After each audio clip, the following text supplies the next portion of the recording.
근데 대부분은 전세가 굉장히 많이 껴있거든요. 그래서 실투자금 3억이라고 해서 샀는데 나중에 전세 보증금이 갑자기 5억 정도 돌려줘야 돼. 그럼 5억을 맞추면 되잖아요? 못 맞춰요. 이런 마인드가 없으면 이 보증금을 받아서 홀라당 다 써버리시는 분들도 분명히 있을 겁니다.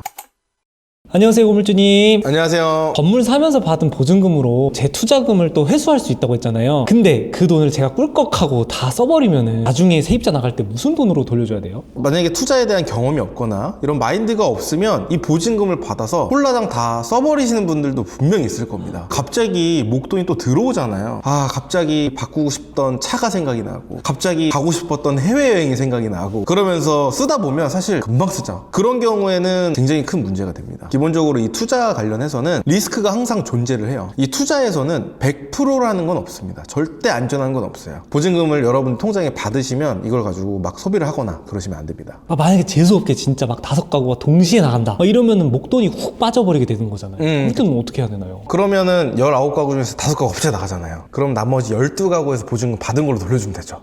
사실 전혀 문제가 없죠. 그런데 문제는 뭐냐, 투자를 하시는 분들 같은 경우에는 이 통장에 돈 있는 꼴을 못 봅니다. 어딘가에 자꾸 보내야 돼요. 근데 보내다 보면 빨리 돌아오는 애들도 있고 지금 다쳐서 못 오는 애들도 있고 어디 묶여서 못 오는 애들도 있어요. 근데 그런 경우를 하더라도 사실 월세 보증금이다 보니까 금액대가 그렇게 크진 않습니다. 그래서 여러분들이 애초에 19억을 받았다 그러면 최소 절반 정도는 내가 투자를 하고 나머지 정도는 여러분들 여윳돈을 좀 가지고 계시면 좀 문제가 없지 않을까 싶습니다. 그리고 만약에 그 여윳돈이 없어, 그럴 경우에는 미리 임차인 분들이랑 좀 이야기를 해서 부동산에다가 임대를 내놓고요, 임차인 분들한테 좀 이야기를 해요. 지금 동시에 좀 나가시는 분들이 계셔가지고 정말 죄송하지만 보증금이 좀 원활하지 않을 수가 있으니 부동산에서 집을 보러 온다고 했을 때 집을 좀 잘 보여줬으면 좋겠다. 그래야 이게 계약이 돼서 계약금을 받아서라도 보증금을 좀 원활하게 드릴 수 있을 것 같습니다. 이 말 한마디만 좀 드리면 임차인분들이 집 보여주시는 걸 되게 적극적으로 보여주세요. 근데 이런 말이 별로 안 큰 것 같잖아요. 이 말 한마디가 임차인분들한테는 내가 보증금을 받고 빨리 이사를 나가야 되는데 못 받으면 차질이 생긴단 말이죠. 그래서 이것 때문에 부동산이 연락이 왔을 때 집을 잘 보여주십니다. 근데 이렇게 얘기 안 하잖아요. 집 안 보여줘요. 그럼 결국에는 이사 나가고 공실 상태에서 집을 봐야 돼요. 그러면 또 집을 봐서 계약을 한다 하더라도 뭐 2주가 됐든 한 달이 됐든 기간 또 빌 거 아니에요? 그럼 그 기간 동안 우리가 또 월세를 또 못 받는 거니까 보증금은 둘째 치더라도 이 월세에 대해서 우리가 또 손해 볼 수가 있죠. 그러면 고물주님은 보증금 받으신 거 그 돈 다 어떻게 쓰시나요?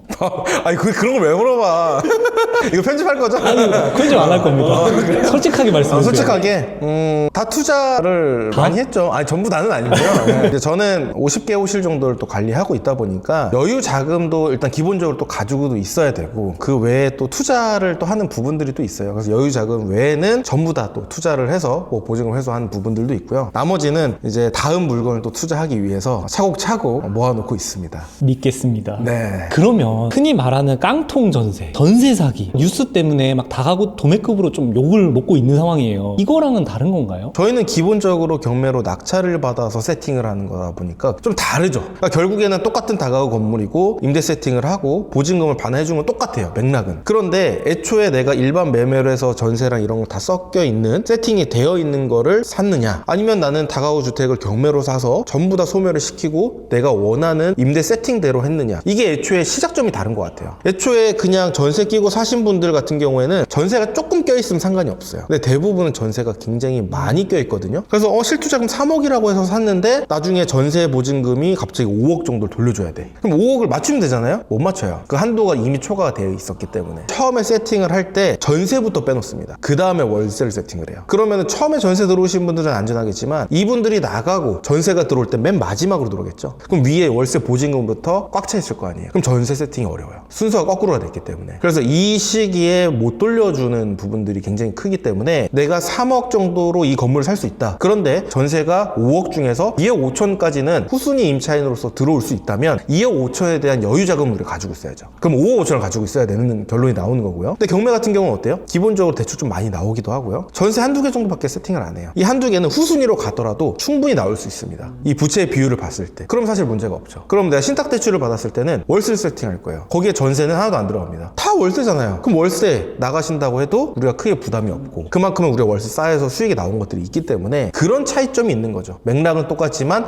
첫 시작점이 다르다. 그러면 일반 매매로 사게 되면 사실 3억 실투자금 들어가는데 뭐 이 정도 수익률입니다. 이게 아닐 수도 있겠네요. 훨씬 더 많은 돈이 들어갈 수도 있겠네요. 실제로 표면적으로는 이 건물을 건물을 살 때는 그 수익률과 그 자금이 맞지만 이거를 살 때와 운영할 수 있는 능력은 다른 거죠. 운영할 때는 오히려 투자금이 더 들어가고 수익률이 더 떨어질 수밖에 없습니다. 혹시 다가구는 경매로 사는 게 답인 것 같습니다. 경매로 사서 내가 원하는 대로 세팅하는 게 정말 최상인 것 같습니다. 그러면 보증금을 좀 많이 받아가지고 반전세라든지 이런 식으로 해서 투자금을 좀 더 빨리 회수하는 게 좋을까요? 아니면 보증금을 작게 받고 월세를 많이 받는 게 좋을까요? 이거는 내 투자 방향성에 따라서 완전 달라진 것 같아요. 저는 뭐였을까요? 월세 많이 받는 거? 아니요. 투자금 회수? 전 투자금 회수가 주 목적이었습니다. 월세가 아예 안 나오는 그건 아니지만 월세를 이자를 제외해서 남게끔 만들어 놓고 일단 투자금부터 좀 빨리 회수할 수 있게끔 세팅을 하려고 했었어요. 그래서 저는 거의 뭐 잔금 친 날 투자금 회수를 다 했으니까 그래서 그렇게 해놓고 그 이후에 다른 투자를 이어나갔어요. 근데 이거는 내가 하기 나름이고 선택하기 나름인데 그거에 따라서 대출을 또 뭘로 받느냐 내 방향성에 따라서 다른데 저 같은 경우에는 하나를 세팅을 해놓으면 그 다음에 정말 다가고 할 게 아무것도 없어요. 정말 아무것도 없어요. 너무 심심해요. 통장에 돈은 들어오고 그 이후에 뭐 전화도 안 와요. 일단 그런 상태인데 저는 회사를 안 다니고 전업 투자를 했다 보니까 바로 또 투자를 넘어가야 되잖아요. 그래서 저는 좀 빨리 회수를 했었고 그게 아니라고 하면 나는 회사 때문에 이제 좀 바쁘다. 그러면 보증금 회수보다는 좀 월세 수익형에 조금 더 세팅을 두시면서 천천히 투자하실 계획이라고 하면 그런 식으로 방향성을 잡는 게 좋으시지 않을까 생각이 듭니다. 초보자 입장에서는 이런 생각도 할 것 같아요. 내 건물이 이제 임차인 나간다는데 다음